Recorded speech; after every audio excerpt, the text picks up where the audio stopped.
Executive Vice President for Vehicle Testing and High Performance Development. It's not a bad job title, is it, at Hyundai Motor Group, which incorporates both Hyundai and Kia. It's a title now worn by Albert Biermann. Has been for a couple of years, in fact.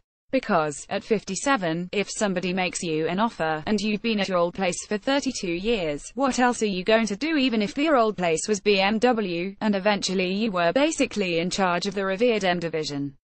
Biermann figured he had made his mark, achieved what he'd wanted to, and figured, well, why the hell not? So here we are, a couple of years later, and the Korean conglomerates Kia Stinger and Hyundai i30N are about to go on sale.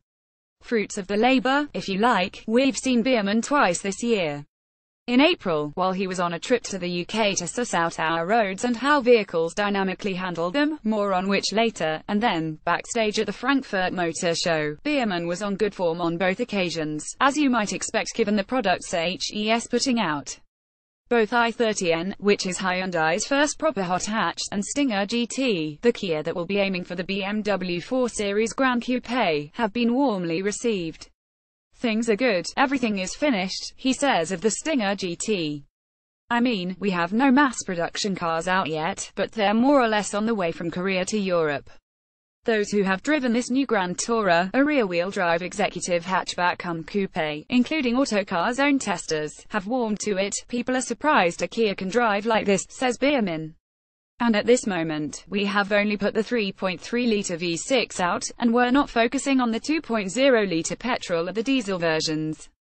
But I'm also quite optimistic about those.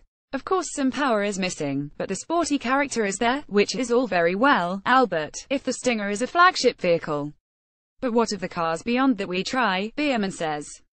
If you drive the Stonic now, you might find the drive not exactly what you expected from a little B-segment SUV. It's also maybe a little bit more nimble, a bit more fun to drive than you would have expected 2 years ago. But it's not like it's the ultimate fun machine. It has to serve for city driving and so on.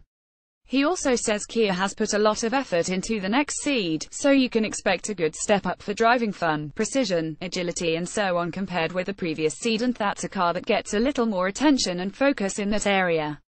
But, as you know, we make tons of cars and we cannot give the full dynamic attention to all of them. The philosophy for the Stinger was different, because we were challenging on a premium OEM level, and I think the effort we put into the car was also a little bit focused on that challenge, so we put more effort into that car than others. Hyundai has had its Genesis saloons before, and will again, but the Stinger is the first time that Kia has attempted to mix it with the European big boys.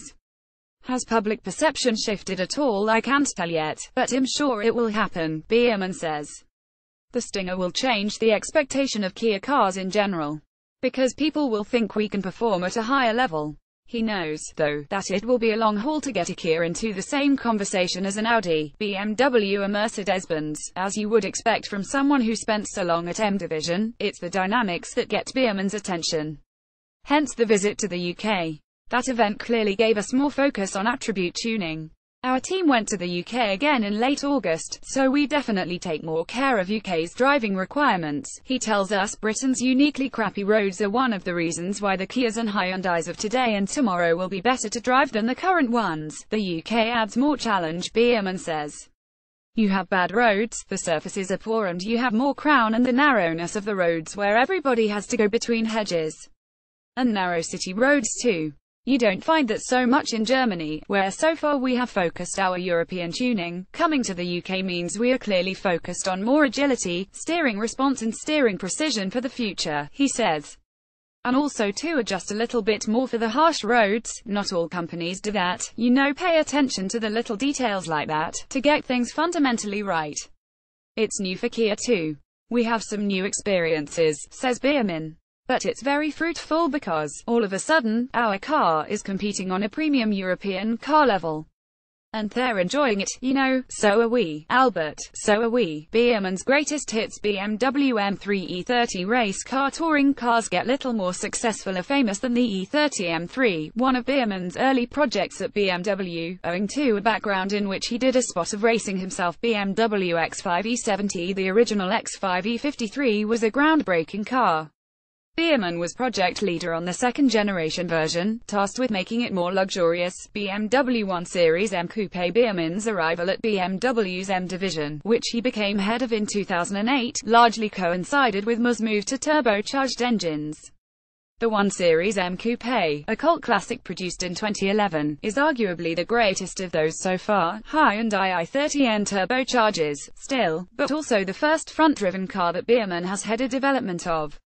N division was already in progress on Biermann's arrival, but he has seen a belting new hot hatch over the line. Related stories: BMW X5 review, Hyundai i30N review, BMW M3 review.